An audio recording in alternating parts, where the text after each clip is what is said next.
Olá, amados, a graça e a paz, tudo bem com vocês? Sejam bem-vindos novamente a esse canal, dando sequência a esse estudo, simplificando a palavra, e a palavra é blasfêmia. Seja bem-vindo você que está pela primeira vez também. Nós fizemos um primeiro vídeo, esse é o segundo vídeo, como já está na descrição, e temos o assunto aqui é blasfêmia. Antes de darmos sequência, eu quero agradecer os comentários, os irmãos e as irmãs que comentaram no primeiro vídeo, deram sugestões de palavras para trazer para esse quadro. Eu quero aqui pedir também nesse vídeo a sua curtida, certo? Curte aí, deixa de novo aí, deixa aqueles que ainda não deram sugestões, coloca lá nos comentários a sugestão que você tem para alguma palavra para esse quadro aqui, amém? Se inscreva caso você não seja inscrito ainda. Vamos dar então início a esse segundo vídeo, e eu quero aqui iniciar, trazer o texto de Marcos capítulo 3, versículo 29 e 30. É uma situação paralela ao texto que eu usei no primeiro vídeo, de Mateus capítulo 12, versículo 31. E lá no início do capítulo 12, a gente vê uma situação em que é levado até Jesus um endemoniado que é mudo e cego.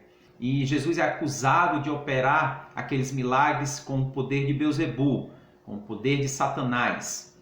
Pois bem, então Jesus ele conta uma parábola e dá um ensinamento no final da parábola. Ele vai dizer que um reino dividido não subsiste, como que Satanás opera, expulsa com o poder do próprio Satanás.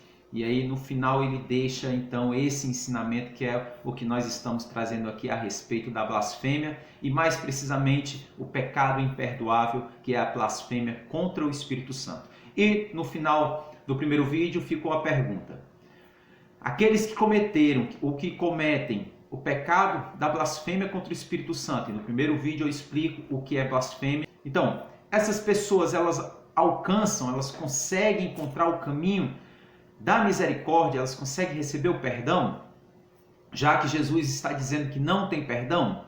Então fica essa questão, esse texto ele é muito, ele tem várias interpretações, e eu quero deixar aqui o meu ponto de vista, mas não apenas o meu ponto de vista, eu não quero basear apenas naquilo que eu acho, mas naquilo que me trouxe o entendimento, dentro de comentário de homens de Deus, que principalmente um que eu vou falar aqui, que ele faz uma exegese do texto, ele interpreta versículo por versículo, extraindo da raiz do original da palavra e fazendo o seu comentário. Mas antes de chegar até o comentário dele, eu quero trazer aqui alguns outros, e já aqui eu quero falar a respeito de um trecho de John Wesley, do comentário, um trecho do comentário a respeito dessa passagem bíblica. John Wesley diz o seguinte: não é mais nem menos, né, o pecado da blasfêmia contra o Espírito Santo, não é nem mais e nem menos do que atribuir esses milagres ao poder do diabo, que Cristo operou pelo poder do Espírito Santo. Então era a acusação que eles estavam fazendo ali contra Jesus, dizendo que ele estava operando pelo poder de Satanás. Mas o que eles rejeitaram tornou-se a pedra principal, né? Tornou-se o alicerce, né, da obra de Deus para a salvação que é oferecida à humanidade. Amém? Eu quero trazer então comentário também, um discípulo de John Wesley, metodista também, Joseph Benson, ele diz o seguinte: isto é, atribuir ao diabo aqueles milagres que Cristo deu prova completa de que ele operava pelo Espírito Santo.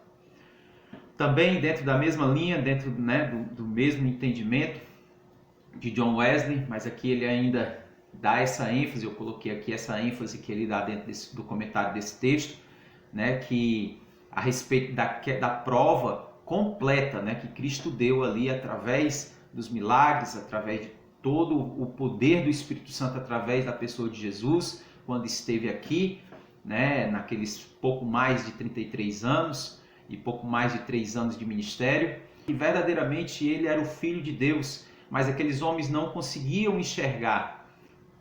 E eu quero então trazer aqui o comentário, ele faz um trabalho belíssimo, né, uma referência, principalmente na nossa língua, Russell Norman Champlin, ele faz um comentário também belíssimo dentro desse texto e eu quero trazer aqui para vocês.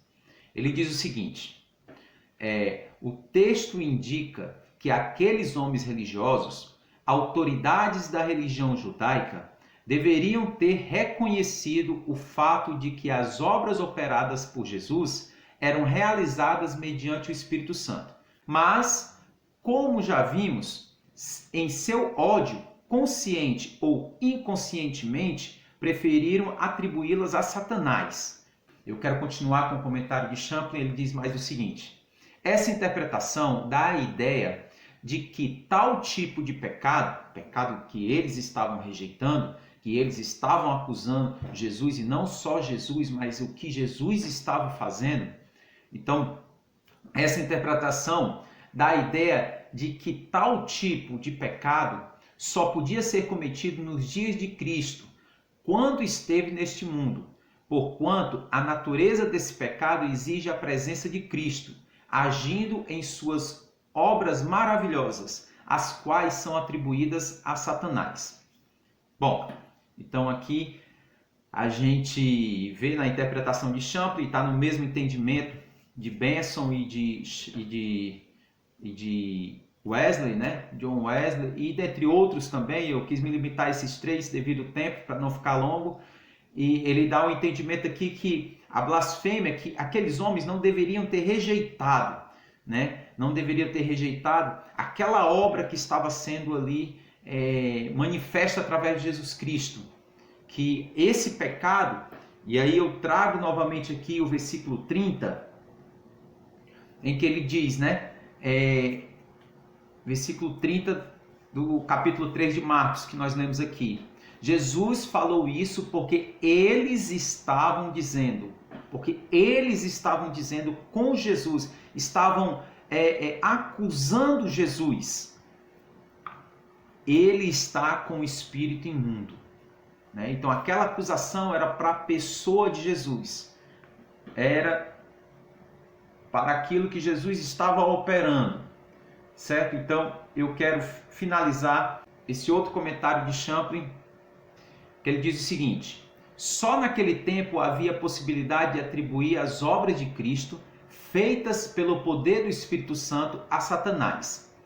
A ausência de Jesus entre nós impossibilita que se cometa, o A está sem o A ali, mas que se cometa tal pecado hoje em dia, ainda que os homens rejeitem a Cristo. Certo? Então, finalizando aqui essa série de comentários aí, eu peguei alguns trechos de Champlin e trouxe também Benson e Wesley, juntando, dá o entendimento de que aquele pecado era exclusivo daquele tempo. A acusação era uma acusação específica através da pessoa de Jesus operando aqueles milagres. Mas aí fica aquele entendimento. Então não existe mais a blasfêmia contra o Espírito Santo? Existe. E ela pode sim, e tem toda a condição de fazer com que a pessoa perca a sua salvação. Como eu falei no primeiro vídeo, o Espírito Santo é o único meio de alcançarmos o perdão dos pecados. Por quê? Porque o perdão do pecado vem por meio do arrependimento. E nós só nos arrependemos através do Espírito Santo. Há remorsos, há um arrependimento momentâneo, mas o arrependimento genuíno, aquele que muda a vida das pessoas, vem por meio da obra do Espírito Santo nas nossas vidas, nos convencendo do quão pecadores somos e fazendo o milagre de transformação na nossa vida. Então, essa é a explicação, esse é o meu ponto de vista. É um pecado imperdoável se não houver o arrependimento. E o arrependimento vem por meio da humildade de reconhecer que necessita do Espírito Santo. Mesmo aquele que rejeitou o Espírito Santo, mesmo aquele que falou mal do Espírito Santo, mesmo aquele que levantou falso contra o Espírito Santo, esses, se arrependendo, se voltando para o próprio Espírito Santo, alcança sim o perdão dos pecados. Lembrando de Eclesiastes capítulo 9, versículo 4, enquanto houver vida, há esperança. Então eu creio que o sacrifício do Senhor Jesus ele vai até as últimas instâncias para nos salvar. Mas para isso precisamos da obra do Espírito Santo nos nossos corações. Obra de arrependimento, obra de reconhecer que o Espírito Santo é sim aquele que tem um papel fundamental nas nossas vidas, que nos convence do pecado, da justiça e do juízo. Um forte abraço a todos vocês, Deus abençoe e até a próxima, em nome de Jesus. Simplificando a palavra. Deus abençoe.